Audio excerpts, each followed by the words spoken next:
ব্যথার যন্ত্রণা সহ্য করতে না পেরে এভাবে ডাক্তারকে ফোন দিতে বলছেন ক্যান্সারে আক্রান্ত মাত্র ৪.৫ বছর বয়সী শিশু আবরার আজিম।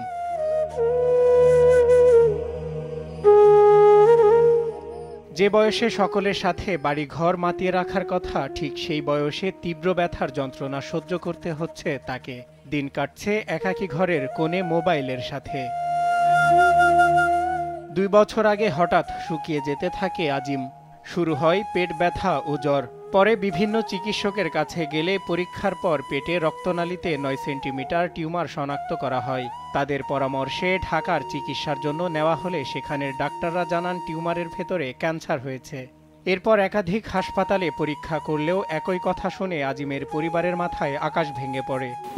আমি মাদ্রাসায় পড়বো, অনেক সুন্দর সুন্দর কথা বলে, ডাক্তারে ফোন দাও, ডাক্তারে ফোন দাও, পেট ব্যথা উঠলেই বলবো ডাক্তারে ফোন দাও, মা ডাক্তারে ফোন দাও। আজকে যে কান্না করছে কিরকম অবস্থা করে আমি সহ্য করতে পারতেছি না। আমার মনে হয় আমার যদি সয় সম্পত্তি থাকতো আমি বিক্রি করে দেওয়ার চিকিৎসা জোগাড় করে দাও। ঢাকা মেডিকেলে ৮ সাইকেল কেমোথেরাপি শেষ করার পর চিকিৎসকরা জানান রক্তনালী একত্র থাকায় অপারেশন সম্ভব নয়। উন্নত চিকিৎসার জন্য বিদেশে নেওয়া প্রয়োজন। পরে ভারতের চেন্নাই অ্যাপোলো হাসপাতালে নিয়ে যান আজিমকে।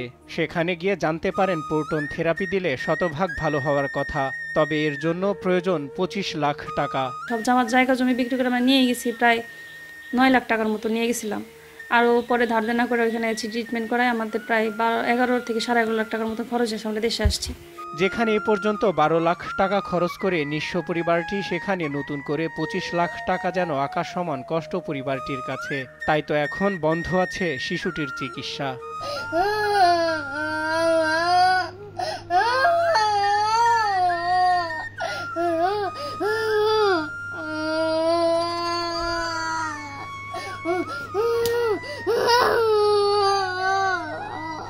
যার হারায় সেই জানে হারানোর বেদনা। তাই তো এখন বাচ্চাটিকে বাঁচাতে প্রাণপণ চেষ্টা চালাচ্ছে তারা।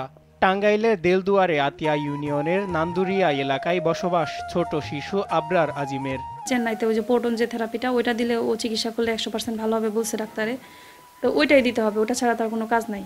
আমার এই ছোটো বাচ্চাটার দিকে তাকায় যদি কোনো সহৃদয়বান ব্যক্তি বা বিত্তবান ব্যক্তিরা সবাই মিলে যদি একটু একটু করে সাহায্য করতো, একটু করে হেল্প করতো, তাহলে আমার বাচ্চাটাকে আমি চিকিৎসা করাতে পারতাম। ও তো ছোট মানুষ, ও তো নিষ্পাপ শিশু। বর্তমানে টাকার কাছে হেরে যাচ্ছে শিশুটির প্রাণ। অপরদিকে বাচ্চাটিকে বাঁচাতে মানুষের দ্বারে দ্বারে ঘুরছেন বাবা মা। তবে সবাই শিশুটির সাহায্যে এগিয়ে আসলে ফিরে পেতে পারে আজিমের স্বাভাবিক জীবন।